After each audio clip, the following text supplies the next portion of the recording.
Let's play a promo here from Worldwide, October 26, 1985. Ladies and gentlemen, with me right now, one half of the National Tag Team Champions, Arn Anderson. You are not the World Television Champion. That is not your championship belt. You stole that belt. We all know it. I would expect an ignorant remark like that to come out of you, David Crockett. Ignorant. We all saw it. David Crockett, there are those people in this world that have things. That's Double A, Tully Blanchard, United States Heavyweight Champion, Ole Anderson, one half the National Tag Team Champions, and my cousin, Ric Flair, the World Heavyweight Champion. We're the people that have things. Then you have people that want things. You got Dusty Rhodes, you got Magnum TA, you got this musclehead that's just come on the scene, Billy Jack Haynes. They want things, but the difference, David Crockett, is when you get hurt, you get injured, you got to put a little icy hot on it, you got to wrap it up, you got to tape it, and then you got to go for it. The fact is, I've got the guts, I've got the determination, and I do have the World Television title. All right, let's get a break. We'll be back right after this. So there you go. You start showing up with the television title. Pretty good little booking there. I dig that, man. You stated your claim and then you show up with it, right? Yes, sir. Absolutely. And it, you know, as bogus as the concept may seem to people, each week that went by and no one took it away from me, it started to sink in. Well, damn, they must be honoring this situation or something. It almost just became fact, which is really, really the nature of the business back then, making them believe that some preposterous scenario had just occurred, but making them believe that it really happened. David Crockett, you know, I'm back listening to, you know, the last couple of promos that he was doing and trying to get information. He comes across as a frustrated civilian tremendously, doesn't he? Like a straight man. Yes. I don't think he probably got enough credit in those days, you know, because he's just always trying to get at the truth. He's not, you know, one minute he's not opinionated and he's just a journalist trying to get to the bottom of something. And then he starts throwing his personal opinion in like any normal person would that gets frustrated. So he should have got a little more credit for some of this stuff. No doubt. Let's take a listen to October 26th on the regular program, the 605 program. Arn Anderson along with Nature Boy Ric Flair. As you saw last week when we tried to talk to Dusty Rhodes, this man to my right, who I hope will join me right now, came in and just stole the belt right away from Dusty Rhodes. I mean, you actually it's like being a thief, stole the belt right away. Tony Giovanni, I feel like either a whatnot chef or the Pro Wrestling Hall of Fame. I'm telling you, I don't know what to do with all the belts. Somebody get a shot of this, will you?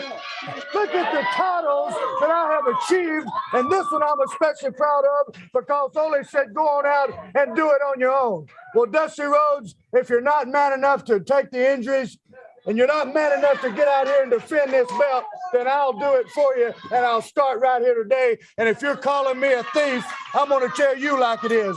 Anybody wants this belt is going to have to take it, and I don't think the two of you combined are man enough or anybody else.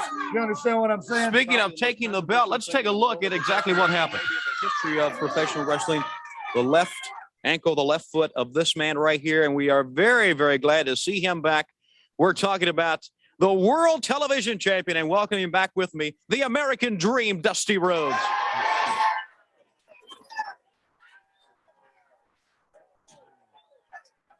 Two things need to be said real quick when I face the nation right now about this situation.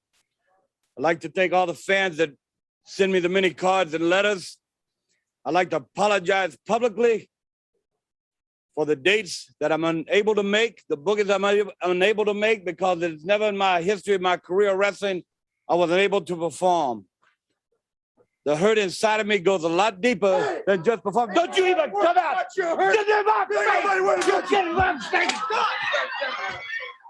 What in the world is going on? There he was. The man was down. You just stole the belt right from him. Just because Dusty Rhodes is a clumsy buffoon and can't stand up, that's beside the point. I think there was a famous Broadway play that had a heck of a run, Tony Schiavone. It was called Promises, Promises. Well, I tell you what, Dusty Rhodes, you keep on promising and I'll keep on producing. I'm your world television champion. There he is, Arn Anderson. He stole that bet. Took it right away from him. Let's go to the ring. What do you think? I don't promise I produce t-shirt, maybe at boxinggimmicks.com. You're just a quote machine right here, dude. You're in the zone. I'm full of them, aren't I? I love that skit where you've got Dusty on crutches with a cast, his jeans cut so the cast can still hang. And out you come, just kick his leg out from under him, take his belt, and just walk away. Less is more. If it wasn't so dishonorable, it would almost be honorable, wouldn't it? It's great stuff. One kick, commit the grand theft, and disappear into the night. It's no wonder that he's looking for some revenge after you left him laying in the cage. Now you took his belt. What's left, man? His dignity.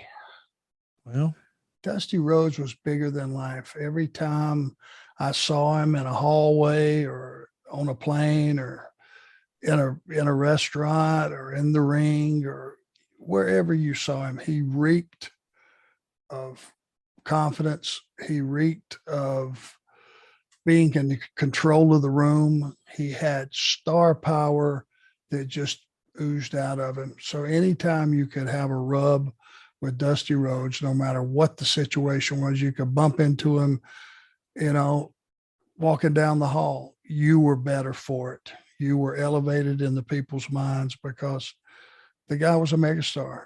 And to get him down and get him hurt and have him have to go on television and say, I can't go, man, that's in those days, that was huge heat. Into it right now, though. Let's talk about October of '85. October 4th, you're in Hampton, Virginia. You're going to be tagging with your old pal Ole, and you're going to be taking on the world champions, Ricky Morton and Robert Gibson. It's kind of fun, man. World tag champs versus national tag champs. That's a cool little deal here in October of '85. It really is. And just to tell you the way the business was in those days, Hampton is only probably 25, 30 miles down the road, if that, from Norfolk. But it was an entirely different market. That's the way things were in those days. You didn't necessarily have the Norfolk crowd bleeding over to Hampton. It was, local Hampton people. So it was cool. It was cool. You're going to be in Philadelphia on October 5th. This time in singles action, though. It'll be Manny Fernandez and yourself. At this point, did you already have a rhythm and sort of your standard Manny Fernandez match, or was that even a thing here in '85? No, with a guy that was experienced like Manny,